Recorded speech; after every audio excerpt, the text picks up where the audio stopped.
guys, welcome to Your Tech PC channel. This is my first PC parts build.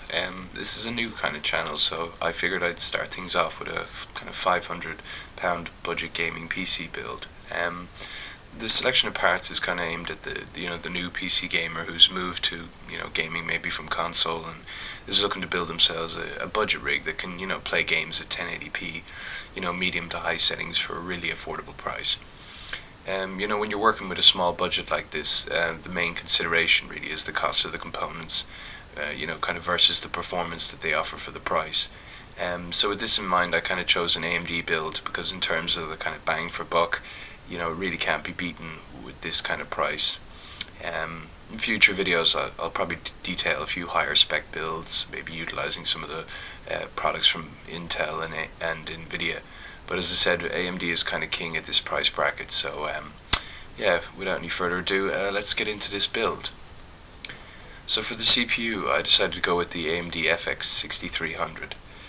This is a 6-core Vishera processor with a base speed of 3.5 GHz, but it does feature turbo up to 4.1 GHz when the extra bump is needed. This is a kind of perfect CPU for a budget gaming build, quite a popular choice as well. This FX processor is unlocked, meaning it can easily be overclocked, to gain that little extra performance. And with the 6 cores, it can really handle all the modern games, including Battlefield 4, and it should be able to cope for a few more years yet, as a lot of games still only use 4 cores, so there's a little headroom for the future there. I actually have an FX 6300 in one of my PCs, and it's a great little performer. I actually overclocked it to 4.5 GHz quite easily on air, and it really can't be beaten for the price. Coming in at less than £80, there's just really no competition from Intel at this price point. So next on to the GPU. For the graphics card, I decided to go with the XFX Ore9 270X Boost 2GB model. Now the Ore9 270X range from AMD are kind of designed for 1080p gaming at high enough graphics settings. And this is a cracking little card. It really offers great performance in most modern games that you can think of. It has 2 GB of onboard GDDR5 memory. It even has support for AMD's Mantle API that you might have seen in games like Battlefield 4 and Thief. It offers great FPS gains using Mantle rather than the older DirectX API. It helps alleviate some stress on the CPU and provides the GPU with a little more room to work. I think this particular 270X looks pretty sleek too, and is actually the cheapest 270X that I could find. You always can spend a few extra pounds. Maybe the MSI Gaming Edition is nice. Some of the Sapphire 270Xs are good, but the performance is virtually identical between these cards. And this card could always be overclocked further if you wanted to match the performance of the slightly more expensive options. So that's the graphics card. Next on to the motherboard. The motherboard I went with is the Asus M5A97 Ore 2.0. It's an AM3 Plus board. This is probably the best AM3 Plus board if you're on a budget but you don't want to sacrifice on build quality or some features. It uses the 970 chipset from AMD and comes with USB 3.0 support, and also has handy features like the USB BIOS flashback, which allows you to recover your BIOS if flashing has corrupted it. You may never need this, but it's always good to know it's there just in case. This board is from Asus, and they've probably been one of the best reputations of manufacturers of PC components, so you can be assured you're going to get high quality performance and reliability. This board also has native Windows 8 support, and also support for SATA 6 gigabit per second speed through the ports. It's also a decent overclocking board due to Asus's power phase design and general good build quality. So that's the motherboard. Next on to the RAM. For the RAM, I went with 8 GB of Corsair Vengeance low profile RAM.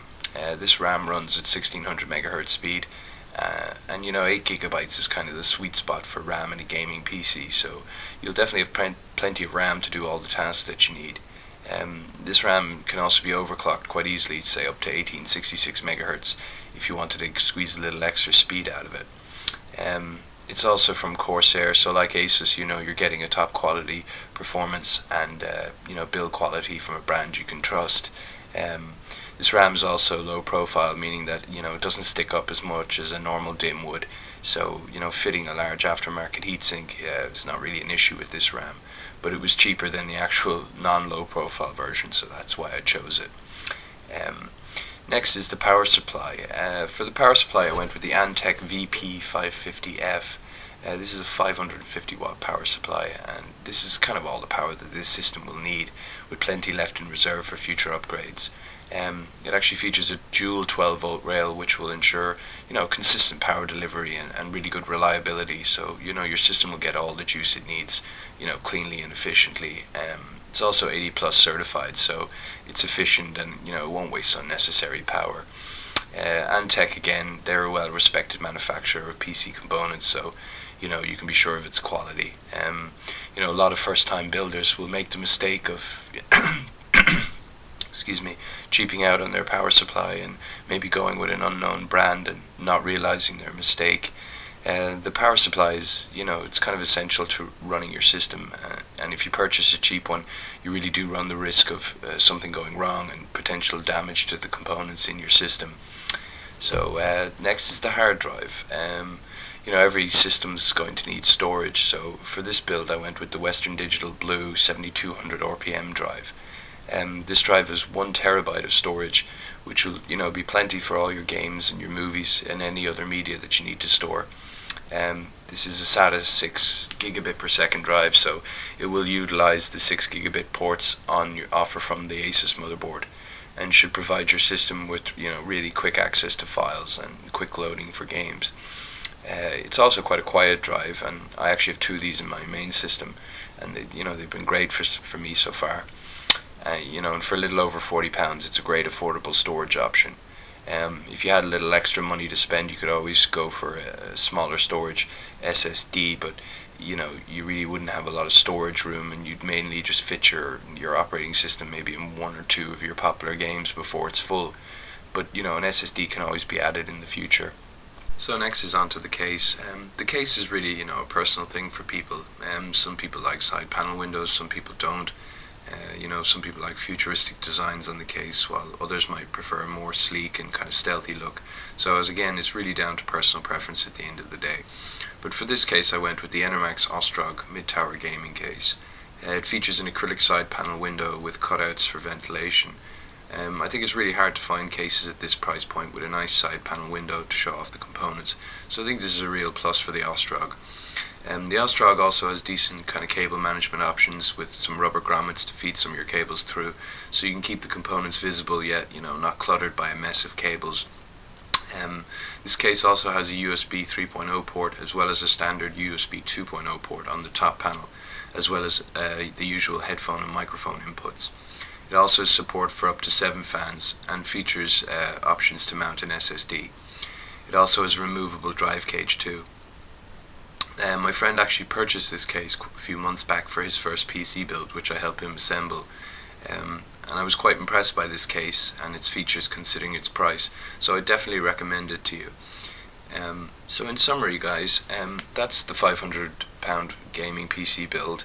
The total is actually £479.25, so you can even afford to throw in an aftermarket heatsink for the CPU if you wanted to. But I think in summary, this system, it offers great gaming performance at 1080p on a really affordable budget. It can easily be upgraded, new components can be added with ease. I think the system will be visually appealing, both inside and out, have nice aesthetics, and it's built with quality brands, so your money's been spent well, and you're going to get good reliability and performance out of it. So guys, that's about it. Thanks for watching, and be sure to subscribe to Your Tech PC if you want to see more tech videos. That's it for me guys. Bye.